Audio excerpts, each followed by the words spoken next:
হয়েছে বল, কে এসছে রে? কে এসছে? তাড়াতাড়ি চলো, একটা সাধু মহারাজ দাঁড়িয়ে আছে। তাড়াতাড়ি চলো, আমি তোমাকে ডাকলাম অনুমতির জন্য। এসো এসো, তাড়াতাড়ি এসো, তাড়াতাড়ি।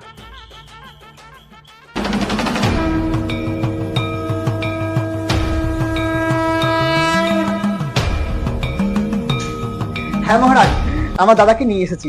আপনি আপনার বক্তব্য আমার দাদাকে বলেন। আপনার এই বিশাল বাড়িতে আমাকে একটু বিশ্রামের জন্য জায়গা দেবেন?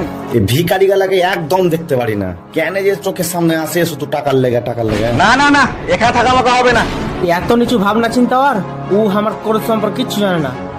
কি বললি তুই? তুই আমাকে অপমান করলি? শালা দুটো কার ভিখারি কত কথা বে, শালা এক্ষুনি ঘাড় ধাক্কা দেবে করবো।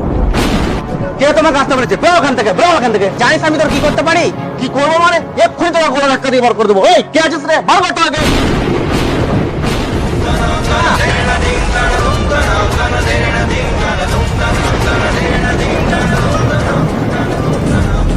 তুই আমার সাথে পশুর মতো আচরণ করেছিস, তুই পশুতে পরিণত হবি। তুই পশুতে পরিণত হবি, তুই পশুতে পরিণত হবি।